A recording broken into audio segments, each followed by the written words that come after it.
হয়তো আমার ছাদ বাগানের এই ড্রাগন ফলটা ভগবানেরই প্রসাদ হিসেবে গ্রহণ করার ইচ্ছে ছিল।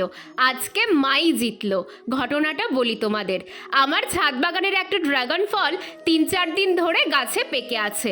ইচ্ছে ছিল যেদিন ফলটা পাকলো সেদিনই ড্রাগন ফলটা কেটে টেস্ট করে একটা ভিডিও করব। কিন্তু আমার মা বলেই যাচ্ছিল, ড্রাগন ফলটা কিছুতেই পারবি না তুই, সামনে গুরু পূর্ণিমা, আমি সেদিন পুজোয় ভোগ দেব। আমি মাকে বলি 3 দিন ফলটা গাছে থাকলে তো নষ্ট হয়ে যাবে।